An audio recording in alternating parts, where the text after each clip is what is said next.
Thank you. I already asked before, maybe you can introduce all our panel, but then he said I need to do my job. So then I will take from this part. Thank you that you came, because there's a lot of happening outside in exhibition and also stage that is next to us. But I will start with very short introduction of the panel, and then we will move to your question. So with me today on the stage, I have Lauma Muižniece, Director of Latvian Council of Science. Hi. You should do the applause at least 5 times. Stefano, Primatesta, Assistant Professor of Politecnico University Torino. Hans Christian Mathiesen, Vice President of Drone Programs at Skywatch. Zach Beecher, Director Partner of Scott Ventures. And Uģis Norītis, Undersecretary of State of Planning, Ministry of Defense of Latvia. That's it for applauses. Thank you so much. And then we will proceed to the questions. And I'm really thrilled about the first panel that we had with ministers. And then I thought about this conversation, and my first question would be about what you just heard, because there was a lot about the reality check where we are now, whole Europe, whole world. And it's a little bit questionable about the place of universities or research in this situation. So maybe you'd start with reflection, and then we will move to the questions. So please, Lauma. Yeah, first of all, thank you for having me here. It's a pleasure to be here. Yes, so it's difficult to summarize what has been talked about, because so many important things have been mentioned. But what particularly caught my attention was a couple of things. So basically it was about things that we already kind of know, but it just really reassured some very crucial aspects. And it is, for one, that's a need for integration, need for priorities, and the need for, especially in the presentation from Ukraine, the need for constant involvement. So this is something that we have to remember, that when we achieve something, we cannot just stop there. We have to constantly evolve. And this is also how we capitalize on collaborations, and we have to have this integration, we have to have this coordination among ourselves, and this is how we can actually collaborate more efficiently. So basically, this is the main takeaway. But what is extremely important in what I heard was that the words engine of growth were mentioned when talking about defense expenditure. And of course, this is something that we really have to remember in Europe, that defense expenditure, defense R&D expenditure is a super multiplier, economic super multiplier. So this is the way how we can actually overcome some challenges that Europe has been having regarding commercializing its excellent research outputs, but I guess we'll talk about more of that later on in this discussion. But these are basically the main things for me. Thank you. Stefano. Okay. Then thank you also for inviting me for this session. It's a pleasure. Just a brief comment about the previous panel. In my point of view, I'm completely agree on what they said, and in my point of view, we have to push on the innovation in this sector, especially because in the defense innovation should be continuous and not just a reactive activity for this scenario. And yeah, I think that also the university, as we will talk later, I think that can have a very interesting role in this part of the activity. Great, thank you. Hans. Well, thank you. And first of all, thank you for having me here and being the odd one out on the stage, because I'm a soldier. I never went to the university. I'm a practical guy. But now I'm in the commercial world, and the reality check seen from my perspective is that we need to get up in speed. The need for speed is there, And it's not that the universities and the industry is not talking together. I think that's actually working very, very well. And we are adapted to that the commercial world is moving fast. And we pick the brains and the talent from the universities. I think that's moving very well along. What we really need is for the governments and the militaries to start walking the talk about the importance of drone warfare. Because everybody's studying what's going on in Ukraine, but I don't see, and pardon my expression here, because it's not that I want to say they're not innovative, but you know, I sense that the missing link here, at least from our experience in Skywatch, is that the Danish military and some of the other militaries we're working with, they're not moving at the same speed as the Ukrainian armed forces. Thank you. Zah. Well, I also would like to join the chorus of the panel in thanking you for the opportunity to be here and share my thoughts. You know, I think we're confronting a pretty extraordinary moment, and there's this generational recognition of the challenge, but also of the opportunity that we have here. There's been a broad defense dividend that we've seen previously in research and development, catalyzing novel, groundbreaking, ultimately platform products that reinvent really the possible in the world. We've seen it with the internet, we've seen it with GPS, we've seen it with even mRNA vaccines. There's a great case study of how you climb the ladder from an academic idea to initial product to scalable outcomes. I think what the panel before emphasized is that we're now facing innovation at the speed of battle. And that's weighed differently, calculated differently, and that it's not just treasure, but ultimately blood, that you're looking to accelerate your ability to improve outcomes. So where is there opportunity here? I think the principle is actually around how do you better align research focus to commercial outcomes and ensure that you've got the capital stack to drive that to scale, not only to achieve the speed of need, but also to create mass and the quantity and quality of the technology that you're looking to drive. Thank you.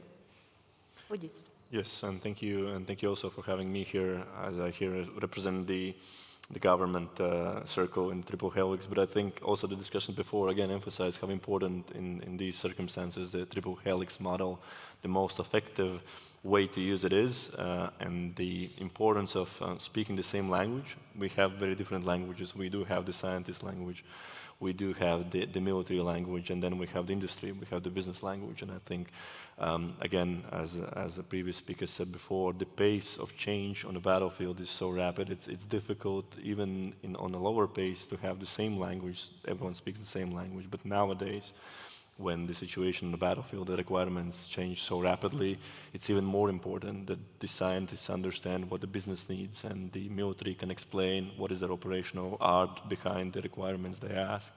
And I think that's one of the things I will probably take away from the first panel. Thank you. Thank you for these points. I believe that's most important that we will now from this move to the questions.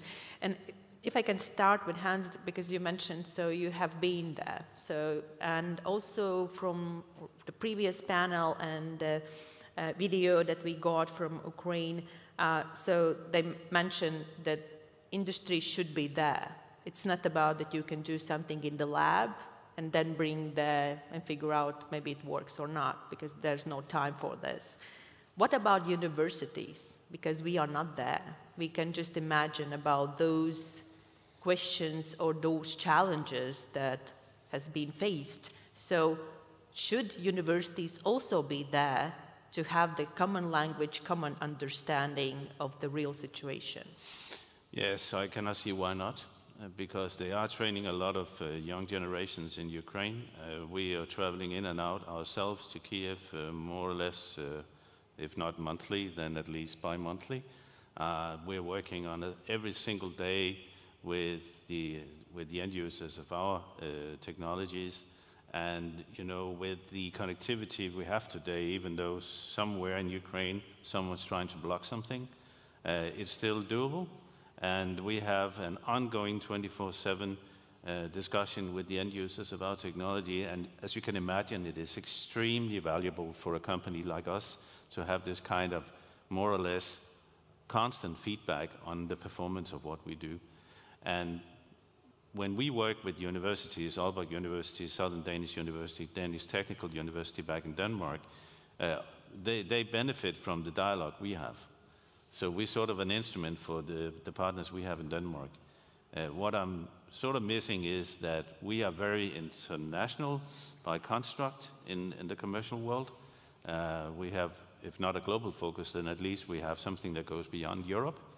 Whereas I see that many universities, I know you have international corporations, but potentially we need to realign the efforts and include Ukraine more into this. That's really amazing point. And then I would move to Stefano about this, what Hans just mentioned. So, like, let's take a drone coalition. So there's countries, governments who came together and have a clear aim, agenda, they work on it.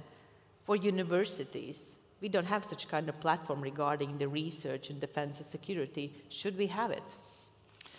Yeah, I think so, especially because I think that the main role of the university is to provide innovation.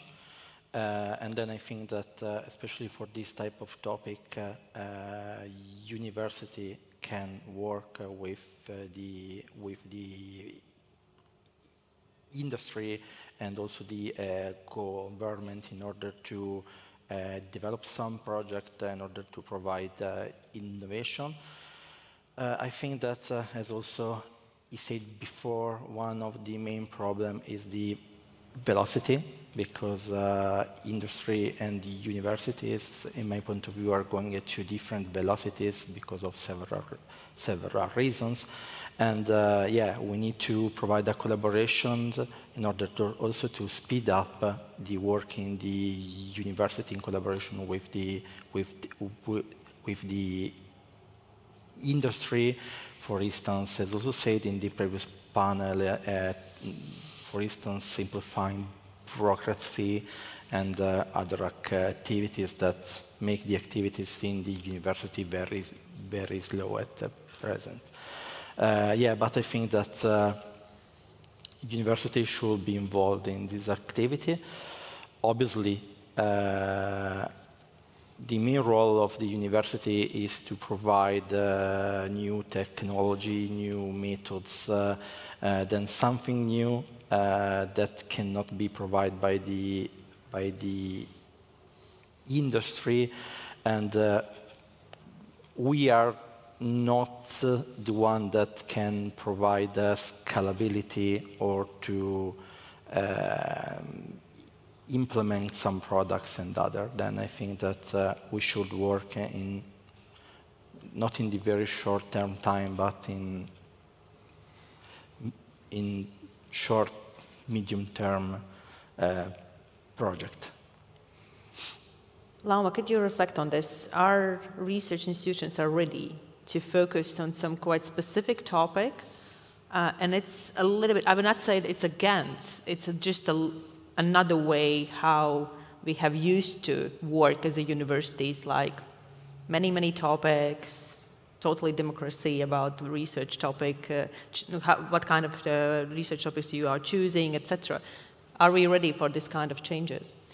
Yeah, it's quite difficult, I have to admit. And I mean, this has been an issue for all of the universities and the industry as a whole. I mean, we hear it all the time that we have two different languages, two different speeds. But the thing is that universities have to, they really do have pressure on them, because they actually have to operate at two different speeds. Because we also have to acknowledge and remember that fundamental research is still a thing. And they also have to be the beacons of fundamental research and the front runners in that. And that operates at an absolutely different speed than applied research and experimental development. So it's all about the balance. And of course, it's difficult to maintain this balance. And a lot of things really depend on what the government support for that is. That's where also we come into the picture as funders of research, and depends on what instruments we have for bottom-up funding or top-down funding, because there have to be both. Because we also have to realize that many things will come out of the fundamental research later on, but it just takes time and different speed. But of course, one thing that universities and research institutions in general have to understand is that they do need to have sufficient skills skills not only in research but in also coordination, and to coordinate these two different speeds. And it takes a lot of practice, I guess, but I think we're on the right way. Okay, that's good news. Zach, you have money, right? You're from an investor fund. So, would you buy this? That basically universities more focus together with industry, so that when the startup, come to do your pitch sessions, I don't know how you operate, but still, if the university is behind this idea, so you buy it more, or with or without university? No, it's a great question, right? Which is, I'm a venture capitalist, also a veteran and a soldier, so I've understood what that problem looks like from the ground up and the way that it's solved or not solved. And I think it's important as we think about academic institutions and the power that they have to both be points of development, both for talent, but also for products. And I really empathize with the tension there between foundational and applied research. And I think it actually comes back down to, what's the role that we want universities to play? And I think that what's so exciting about what we've been able to establish in the Western world is that they're open, they're collaborative, but they're extraordinarily competitive. And that they really are a place to define the art of the possible. And that dynamic about what is possible and stretching out to really capture what that could be is critically important. And some of the most promising research that's ultimately become billion-dollar companies, that's all tied back to university research. Google was started as a postdoc experiment at Stanford. Its first financing came from DARPA, which is a Department of Defense research institution. So there are real opportunities here. The way that we think about it is, how do you align interesting, comprehensive, and relevant research focused on core problem sets faced by both industry and government, and then think about the way that we can shape that product into something that is scalable, that drives outcomes, and ultimately drives capability and new possibilities by putting capital behind that product. So we have an example of invested in a company called Encharge. They're focused on building a new type of semiconductor that enables edge compute capability for dual-use application, backed by DARPA, but founded at Princeton University by one of their professors. So there is a tremendous amount of opportunity at the convergence here between the way that applied research is built out of foundational research and the way that that is tailored and productized to specific problems in the marketplace. So we always get excited if there's that product market fit. Uģis, what about the market? How the ministry can help understand, also for innovators or research institutions altogether, what does the market need? Because I believe there's much of guessing about really what is needed, maybe now, maybe after 5-10 years. So what is the ministry role and maybe vision about how we can make this understanding even more like everyday task than it's now? Thank you. I think it again goes back to the question that the end user or the ministry and the army, we have to understand where the technology is moving, what are the functionalities we will have in the language understandable for them. And they will understand the requirements. They will always translate the requirements they need to do their operational tasks. And I think coming back to the discussion we had before is that it is important and crucial for us to explain the functionalities, the operational functions we want to execute in the future. And then we need that someone, I think, and that's the mixture between the industry and the scientists. What are the needed fundamental research? What are the research and development programs to ensure that? From our side, of course, we have to allow, and what we are doing already nationally, and we will hopefully do much more in the future, is offering testing opportunities for those products, both for the scientists but also for the industry. Because especially when it comes to purely military equipment, dedicated testing grounds in the air, in the land, and at the sea is crucial.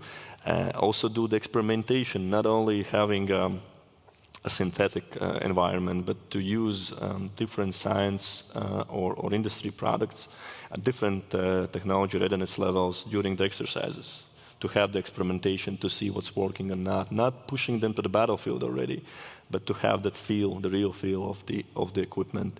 And also do smaller things. I think hackathons also involve the military there and have the feedback. And I talked before the panel with the colleagues, and I said the most important thing, at least for us, and I think for many armies in the NATO countries, is still to have the passion about the science and the innovation in the armies. Because armies, by default, they will want equipment which has been battle-tested, which has very clear maintenance and support mechanisms behind them, and the equipment they can really rely on. So I think the biggest thing is to have the mindset that accepting the failure, especially in the initial phases, that some of the equipment might not work, but doesn't mean we have to finish working on it. I think it takes time. It's not something the military has in their back of their head by default, and we are trying to actively push it. We want those champions in the army who are promoting the innovation, the industry, the new thinking, and then that's one of the things we will do much more actively. So two things: have that thing in our house, the mindset. Other, offer more opportunities for the scientists and industry to use our facilities and our knowledge of operational art. I want to just hop in and emphasize that point. I think as a venture capitalist, we think about how you test, you experiment, and then you iteratively develop to improve, to drive the outcomes that you want. And I think the ability to establish these types of testing centers, right, they establish a forum from which people can communicate and speak that common language. It's a place where you can converge across sectors. And then critically, you can actually set standards. And as you get involved in standard setting, it creates the common ground by which you're trying to incrementally or by step function significantly improve. So I think it also focuses on what we call a right to win. So you can't be everything to everyone, right? You can't boil the ocean. You could try, but you're often not going to be successful. What these testing centers enable you to do is say, what are my key priorities where I have to be successful? I'm going to create forums of dialogue and iterative improvement to focus on those and drive the outcomes that I want. As a VC, we look at that and we say, okay, that's where we can find our winners. And I think it's really important as a ground, a proving ground, really, for government, for researchers, for companies and industry to come together. Thank you that you jump in. That's great. And then I will move to Hans, because also that was mentioned during the video from Minister of Defense in Ukraine. And that a little bit also changed my mind about our strategy, because he said that we need simple things. So it's not complex things. We are battling with the simple things. So it's not about the new high-tech something, but it's something that works and works in that moment. But again, if we look in the Europe strategy, and we have many strategies, not only for defense, but also for research, I believe we go more in this quite complex science, deep tech, so quite complex technologies in that direction. But it's not goes together with this reality that Ukraine is now. So so where we should go to make a complex technologies for the future, or a little bit focusing on the simple technologies that is needed now? No, I think we should have complex technologies, but they should work in a simple way, because that's really key. When I was a soldier, I really enjoyed the products and the weapon systems and the platforms that was easy to use, because for an army it means it's easy to train on. Then they can take care of the turnover of soldiers. In war it's higher than in peacetime, but it's important. Also on the maintenance sides it needs to be simple. So even though we are in high tech and we are doing something on the tactical edge, our strategy internally on the product is that it needs to be easy to use. And we shouldn't, there's lots of complex technologies behind it, but that should not necessarily be introduced to the end user, because that will only cause a lot of problems. I also, now you've given me the word, want to come back to really complaining about Skywatch and our own behavior, because I think we are talking, at least we have 4 nationalities on stage, And we tend to talk with the universities in Denmark, where potentially we should talk with a university here in Riga, because, you know, different perspectives, different nationality also drives innovation. And there is, I think it's a brilliant idea, by the way, to reserve a corner for playing with the industry and, you know, doing all the testing. That is really what we also want to do, because armies are by nature conservative. That they need to be, because they need to fight tonight or tomorrow. So they need to be trained on the equipment they have. And you cannot take the entire army, or Navy for that matter, or Air Force, and ask them to go trial. So we need to reserve a corner for that. But the international perspective, because they are training nationally, but for an international fight. And the industry, we are working with innovation on a very national, domestic perspective, where we should potentially be more international. And my own government is drafting now a defense industry strategy. I know that at least 2 other Nordic countries are doing the same. Okay, are we building domestic industries, or are we trying to build a pan-European industry and build more strategic autonomy? By the way, your administration is currently assisting Europe in strategic autonomy, because there is a push now for us to do more ourselves. But we cannot start that with a domestic national approach. We need, I think, by design, to think international, regional. So instead of having a Danish defense industrial strategy, potentially we should have a Nordic, Baltic, Northern European, pan-European defense industry strategy. That was a lot of words, I know, sorry.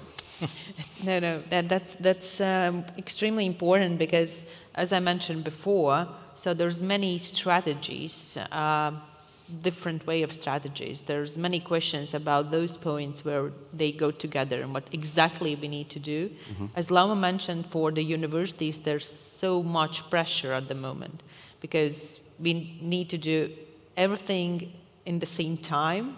So first of all, you need to be excellent in the science, but you need to do also apply research for the industry. You need to be faster, stronger, and etc. And then there's many other documents that we need to do.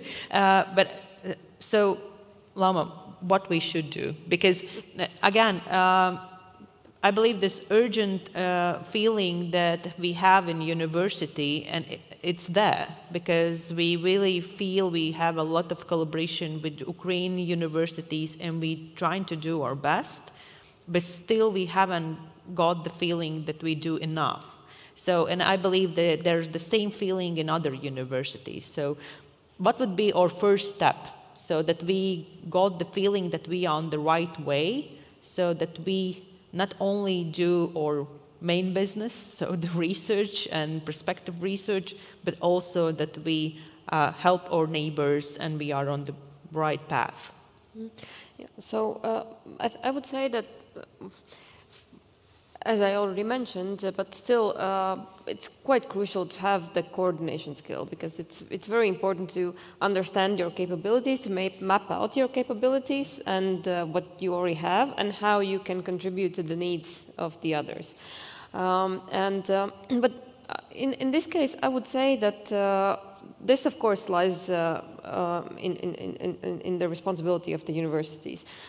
So development of their skills and support mechanisms within, institutional support mechanisms within the university, establishing the right mindset and everything that was already mentioned, like to combat the 2 different languages and speeds. But I think more importantly, the question actually lies with the supportive ecosystem, the rest of the triple helix model, and most importantly, governments. And those who define different kind of funding mechanisms, because I think it's really important to really understand that we like to overcomplicate things, and I would say that's one of the pitfalls that we have, and this is one of the lessons I hope we have learned, that Europe likes to complicate things, not only in research, but especially when it comes to funding and investments. And this has been mentioned multiple times, that we have to make investments more simple, more understandable, the mechanisms, how they work, and to whom they are accessible to. I think that's one of the reasons why European paradox, I really love this term, it was, I think, coined in the early 2000s or something. So this means that Europe has excellent research outputs, but rather lackluster success in commercialization of these outputs. And I mean, it was coined like 25 years ago, but it's still a thing. We know it all too well.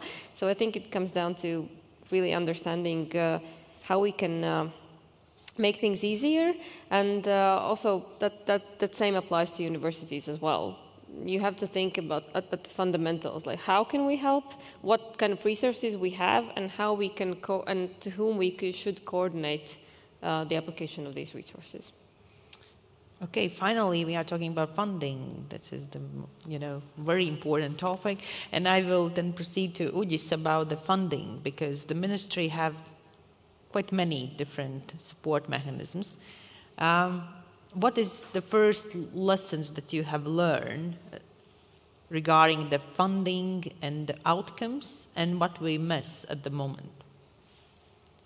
So first of all, we are, from the Ministry of Defense perspective, planning to invest much more, and we are already doing that when it comes to innovation, at least from our side. And I told you, the thing we try to cover is mostly things we could call pure military, not dual use, because EU still has many offers when it comes to science and innovation for dual use products, but we are trying to cover the gap which concerns the military.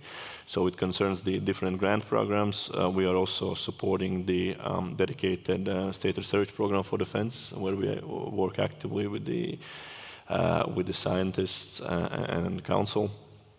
Then we also have a dedicated R&D program where we are investing much more resources dedicated, especially the last call we had was for the drone and anti-drone systems.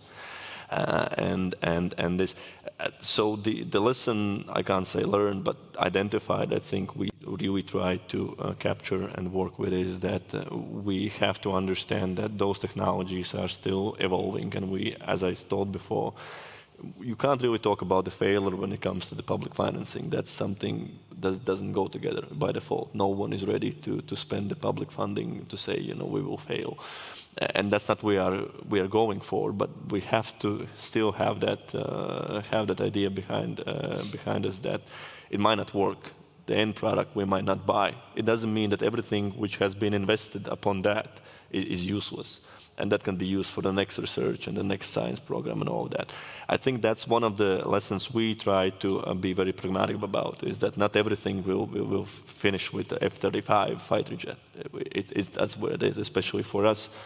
Nationally, we have strong science institutions, we have great industry, but still, I think the issue, of course, always is when it comes from the science to the industry, is the local consumption, so to say. We have small armed forces. We will never be able to say in the local industry, which will be able only to work with the local army. So we have to have that export mindset again. The product has to be competitive throughout Europe and the world.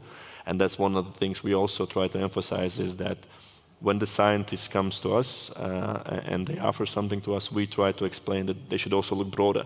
What is needed in the market, also outside Latvia and also the Baltic states. And the same for the industry. Is that product something that has the advantage to be competitive outside as well, especially when it comes to the R&D products? And I thought these are two things when it comes to the financing, is of course to invest more, to be ready for the failure, but also to explain that, and being honest, both with the scientists and the industry, you can't really rely on us to make a great business model or the great science model. You have to look broader, and we will incentivize you, we'll give you many supporting mechanisms, but it's still in your hands. You have to look for that. We can't carry you to the very end. Thank you.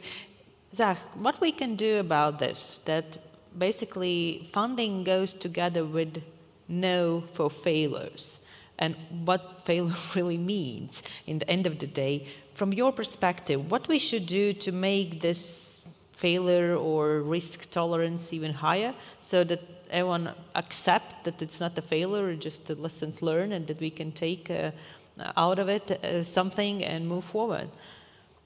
So it depends on what context, right? So as a VC, if someone's pitching me and they're saying, we're excited because we're going to fail, we're probably not going to invest, right? So I think the challenge is when we talk about failure, what do we really mean?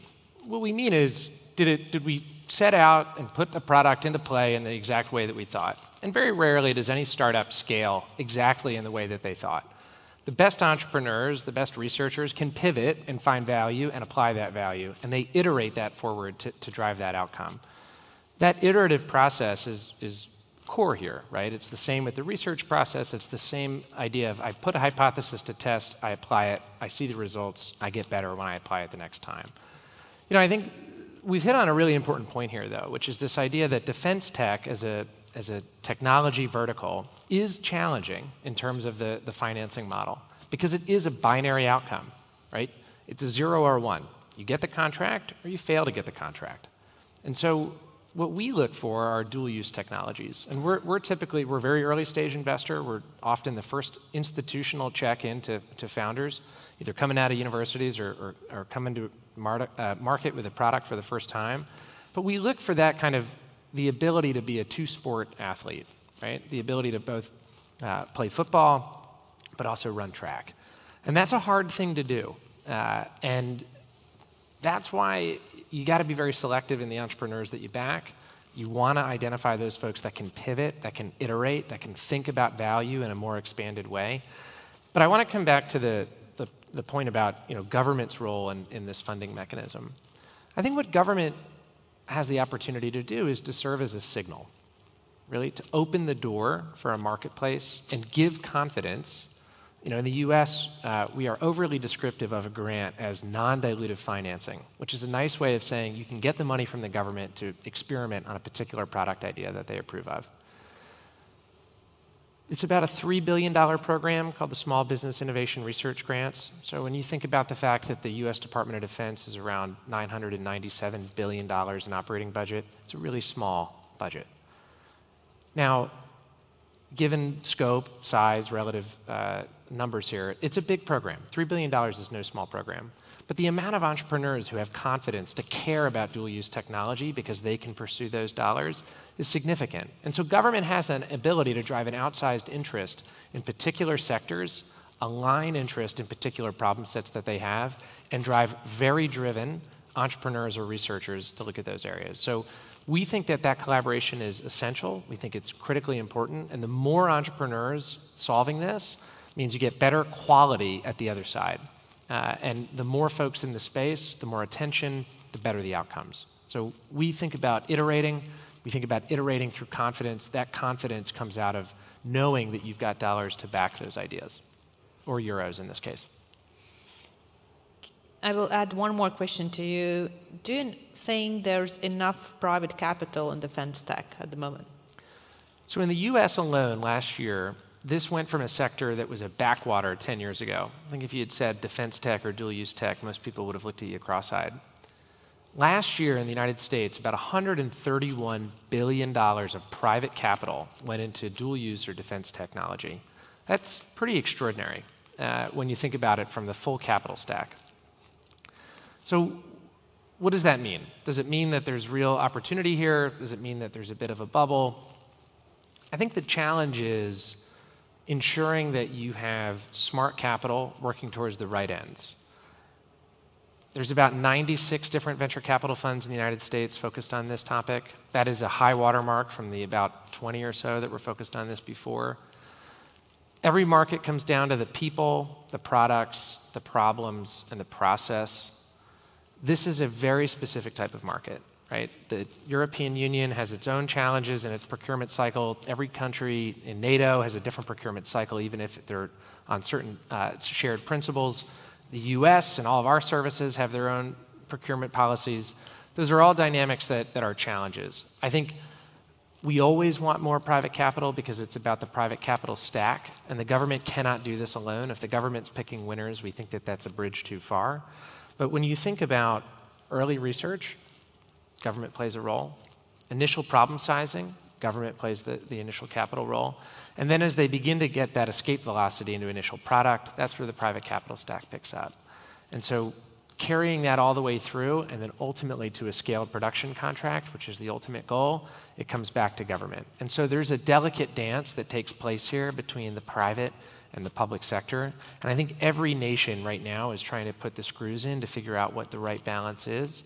And I think we have to be open-minded, we have to be competitive, and we have to be extraordinarily results-driven to drive the right type of balance to drive the outcomes that we want. And I think the Ukrainians deserve a lot of credit for having thought about this in a very new and novel way in driving the right capabilities and decision-making down to the lower points of the Ukrainian army to fulfill the capability development that they need at that tactical edge. A lot of hot air from me. You can tell I'm passionate about this topic. Would love to chat about it, but I think universities, at the end of the day, they are the kind of, to use an American phrase, the field of dreams. It's where you have the opportunity to think about the art of the possible, conceive of what you can do, and then do that standard setting so that you can baseline across an industry, experiment, iterate, improve, and drive the right types of product outcomes that you want. Thank you. Stefano, also reflect a little bit on what we heard about different kind of instruments that it's already there regarding the funding. What about the choice? Because the researchers can make the choice. So basically we talk about application of the research, why it's defense or it's space or it's any other topic. How you would describe at the moment how the researchers make those decisions? Are they going to EDF if we talk about like international-wise funding or some national funding? So yeah, maybe you can reflect on that. Yeah, it's a very good question. About the choice on the topic, to be honest, depends on the funding opportunities that we have. For instance, in Italy, at the present, I'm following several projects. All of these projects are on civil applications, not because I don't want to work on the military sector, but because it is more easier to get access to some projects to that type of funding. To be honest, I worked only once on a military project that was based on a research plan at the national level that is called PNRM, that is the National Plan of Military Research. And then, to be honest, it is more difficult to apply to this type of project. It is not very easy that your proposal it is accepted, and also these are short-term projects of just 1 year of project in which you have to work with a company and then developing a proof of concept that is, let's say, a very good objective of this type of project, but after that there's nothing else. I think that we need to define some new initiatives. I think that, as said before, we should think about collaboration not at the national level but at the European level at least, and then also enable this type of project for the dual use, I think, especially because we have to think also how new technology can be applied in both sectors, and I think that it helps also in order to use new technologies also for the civil applications, and also that can be very useful also to open a new technology to the market. Thank you. Hans, how you would describe at the moment the funding opportunities for the industry in university collaboration in defense sector? Well, speaking from our experience, being an order finance company, and not really with a big investment currently from our owners, it can be done as long as you have the contracts. Coming back to the importance of having a relationship with the states, which are the customers. So it's, I think in terms of trials, as you mentioned, risk mitigation, because we cannot have too much taxpayers' money wasted, obviously, but you can do with minimizing, sort of the cap on the initial programs. that is one way to do it, because I totally agree the experience is not lost in any way. It's a gained experience. It could be that that product even could evolve into something that could scale into a big size program. Coming back to you, Zach, also, it's correct that you have the United States, and it's very difficult to penetrate into a program with the Department of Defense. We are currently doing it. Not going to succeed this year, but it could be. It's a big reward on the other side. In Europe, we're doing it in each country. Coming back to my point before, we simply need to figure out a way to work at speed that is much faster than what the European Defence Fund is doing. And if you look at the characteristics of small and medium-sized enterprises, and especially startups, they don't have 2 men or women that can do all the documentation and bureaucracy that is needed to be part of such a program. I talked to one of the Latvian partners here yesterday, because they had recently won funding from an EDF project. And they set aside 2 men, 2 employees to do the documentation. It's basically not the way to fast forward product development and market new products.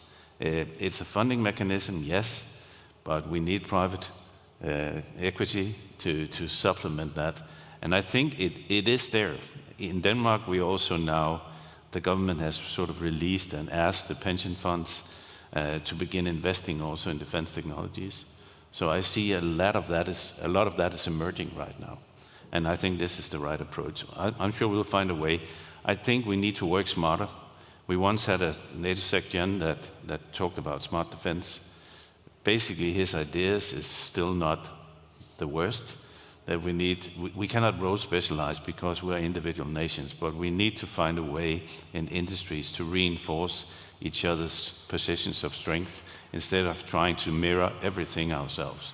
Because at the end of the day, when the demand from the European unfortunate war in Ukraine is over, a lot of the companies that is doing remarkable work and achievements in the drone industry right now and the counter-drone industry will suffocate because there is no air in the room, there is not enough business for them. As a defense industry company, the domestic market is simply not enough. We cannot live without them, but we cannot live off them. So we need to export our products. And therefore we need, I think, support from the governments that they talk to each other. So instead of we do it, at program level, that we demand on every supplier to Danish defense that they put contracts worth of something into Danish industry. No, not really. It makes not a lot of sense. It just increases the price of the products for the Danish customer. Instead, we should work at the national level to say, if we are buying Patrias from Finland or CV90s from Sweden, then you should go look for something in Danish defense. And if they can't find anything in the Danish defense industry, potentially there's something else they can do. So we work together at the national levels. And also, again, with the universities, because I think that will follow. Yeah. So because we have a need for all the ideas that is coming out of the whatever activities going on. And we have in Denmark a possibility to keep our IP when we work together with the universities and also what we achieve together. And that's very important. Thank you. As we have only 1 minute, then I would ask all the panelists to share one task for tomorrow we can do to make this collaboration even better. Who wants to start? I will start with Lauma because she's smiling. Right, that reminds me not to ever smile again. Okay, so it's quite tough, but a very good question though, because it's easier to talk, but just to point out one thing, I would say one thing that we have to really understand, and everything else I think derives from that, is that investments in R&D and investments in defense are not mutually exclusive. They have to be one at some point, and that's like the starting point. And then we can think about how to invest and what to invest, but we have to understand that investing in defense has to go through R&D. They don't have to be exclusive. Thank you. Anna? Okay, just in one sentence. Yeah, I think that Europe has the great potential to speed up on the innovation. However, I think that we are already in late, and I think that we need both universities, industries, and the government need to speak each other at the same table in order to understand which are the different needs and requirements. Yeah, I think I'll eat my own medicine and go back home and try to argue the necessity for us to look for ideas outside our national playground, because we could ourselves both find commercial technology partners, which is not Danish, and we could also work with universities that are not Danish. Thank you. Yeah, I think for us, the interest is in trying to find those next generation technologies that are being tested, developed, and ultimately hoping to transition to a product. We'd love to see where there's opportunity and where we can create allied advantage here in Europe. Yeah, from my side, I would just say that we still have to work on that wartime mindset we talk about. We are always happy to listen to our Ukrainian friends and allies, how they are fighting on that. I think we're still not there. I think we're happy to listen to them, but it's difficult to embrace that mindset without being in that situation. So we are very fortunate to be in that situation, to think about it, not to see it every day. So I think we still have to work on that. And when it comes to the pace of innovation, when it comes to readiness to accept the failure, I think that's one thing we still have to work actively on. Thank you.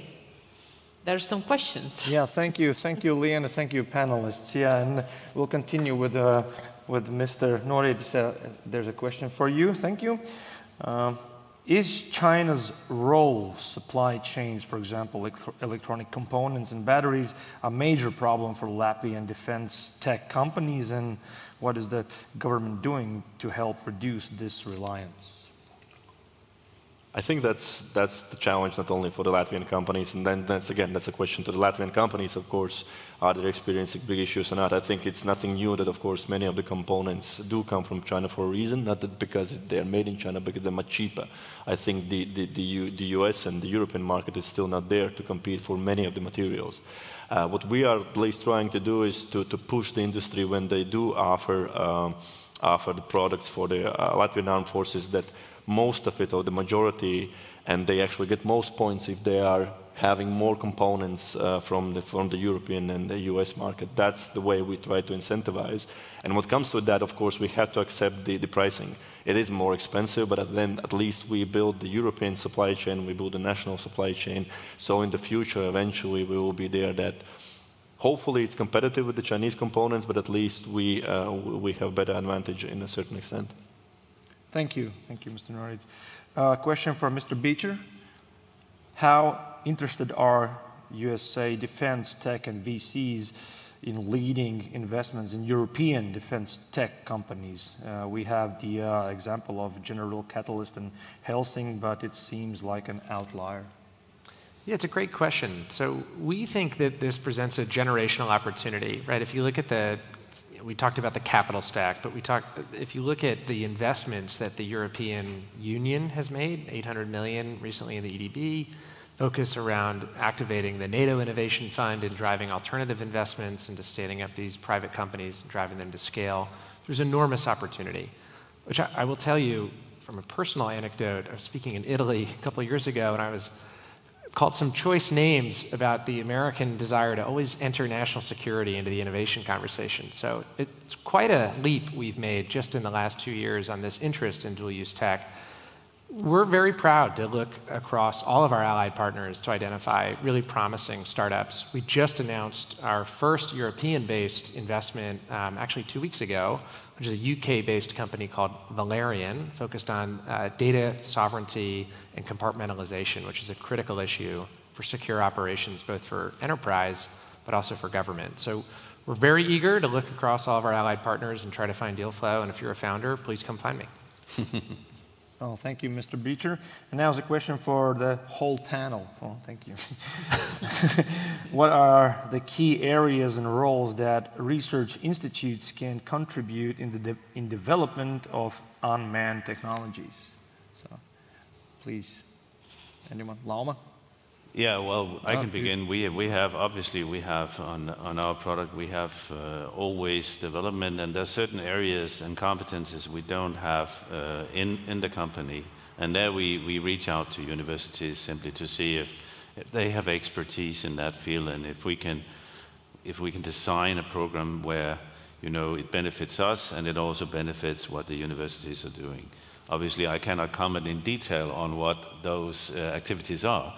But I could say in more generic terms, it's about antenna technology, which is developing at very fast, but also for drones, because every antenna sticking out of a fuselage is actually a drag, and it's all about in the drone world to have as much airtime as you can. So if you could integrate those antennas into part of the fuselage and also making it even tougher to jam, then you are really come a long way. So these are the kind of things that we are talking with universities about, not for marketing tomorrow, but somewhat down the line. Thank you, Mr. Mathiesen. Anyone? The same question, please? Yeah, sure. If I can add something, I think that especially in the drone community, there are several challenges from the research point of view. The safe communication is one of these, but also some topics that should be developed and also on which we are working on is the autonomous navigation of drone in GPS-denied environment, management of the fleet, management and teaming. These are topics that, probably, as said also before, is something that there's no need today. But I think that's something that should be investigated in order to be ready when we need for these topics tomorrow. Thank you, Mr. Primatesta. Anyone else? Okay, we have a space for a few more. Further on, please, when you submit your questions, please note to whom you are asking, whether it's the whole panel or someone directly. So, what would be the best vector to create partnerships between Ukrainian military academia and alliance universities? Mr. Beecher? I think it's really around trying to find the right type of problem. So it all starts with the problem. If you can focus and drive scope around a core issue where you've got depth of knowledge at one of the universities, you have entrepreneurs who are focused on the challenge, and you have government who have identified it as a priority, you can really create the grounds for something pretty extraordinary. You know, the most successful outcomes have been where you have shared cause, you have shared purpose, and you have a clear idea in terms of your expectations of what you are aiming to solve together. So, you know, I come back to the test beds as these opportunities. We know what the challenges are that the Ukrainians are facing, right? They've been very clear about that.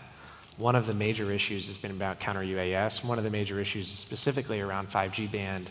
How do you drive secure command and control of those systems? Well, Latvia has a very unique opportunity using its historical track record here and efforts along with NATO to continue to scale those efforts and become that center of excellence within Europe and for our Ukrainian partners. Thank you. Anyone? Same question?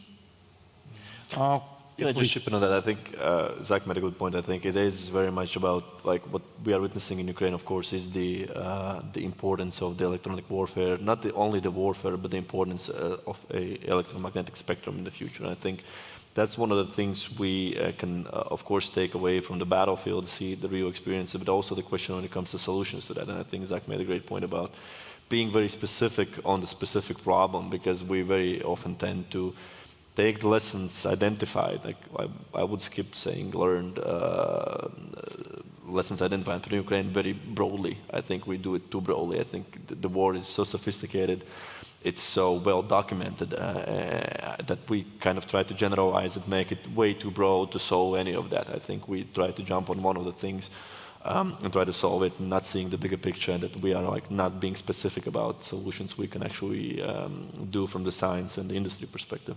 Thank you, Mr. Norītis. Lauma? Yes, I would just like to kind of echo what my colleague just mentioned, is that more than one colleague just mentioned, that basically everything starts with the problem.